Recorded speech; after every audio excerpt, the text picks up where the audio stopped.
يا مساء الخير، صبري نخنوخ للمرة التانية، إحالة صبري نخنوخ إلى محكمة الجنايات.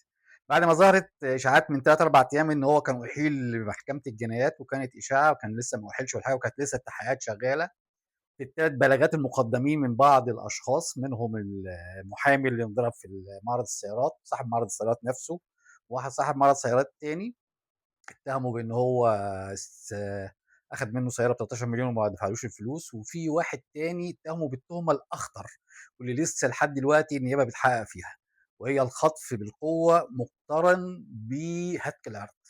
والحقيقة دي البلاغ الأخطر لحد دلوقتي، رغم إن في حاجات كتيرة التحقيق شغال فيها، إلا إن الجناية دي الخطف بالقوة مع هتك الأرض الحقيقة بتوصل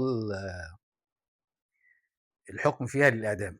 فدي الجناية الأخطر، ولكن هو أُحيل النهارده، النائب العام أحاله النهارده لمحكمة الجنايات بالبلاغ الأول اللي هو بتاع معرض السيارات، وأمر الإحالة فيه 10 هم جرائم استغلال القوة، التلويح بالعنف، السرقة بالإكراه، تهديد المصحوب بطلب، التعدي بالضرب، التعدي بالسَب، تعمد الإزعاج، وإساءة استخدام وسائل التواصل، وكمان إساءة استخدام الحسابات المهنية.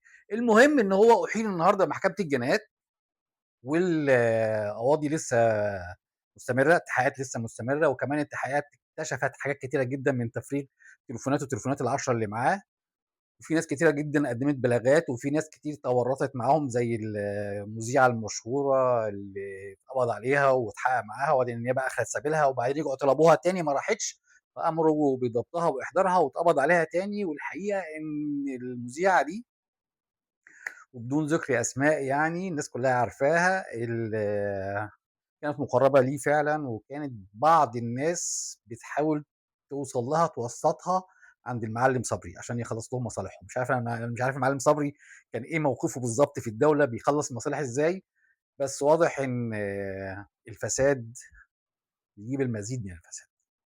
فصبري نخنوخ النهارده في محكمة الجنايات في أول بلاغ، أول تُهمة، لسه في بلاغين بيتحقق فيهم، والقضية رقم 62 لسنة 26، وأُحاله النهارده النائب العام لمحكمة الجنايات فعلًا، وهيبدأ يتحاكم في أول تُهمة.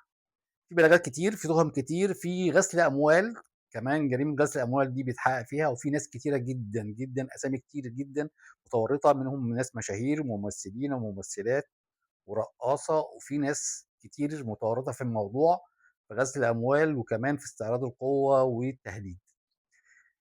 هنشوف هنوصل لحد فين، وإن شاء الله يبقى ده أول سطر في تنضيف البلد من الأشكال دي، لإن الحقيقة إن اللي بيعمل حكومة لوحده ويخلّص مشاكل الناس لوحده، ويرهب الناس ويرهب المواطنين وي ينصب عليهم ويسرقهم بالإكراه، وما حدش يقدر يكلمه، ده كلام يعني ما عادش موجود يعني. المفروض إنه ما عادش موجود يعني.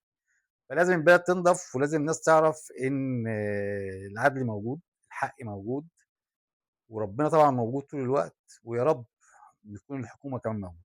أشكركم، ما تنسوش تعملوا لنا لايك وشير على الفيسبوك والتيك توك، سبسكرايب على اليوتيوب. أنا عمرو محمود، ودول كلمتين مني. مساء الفل.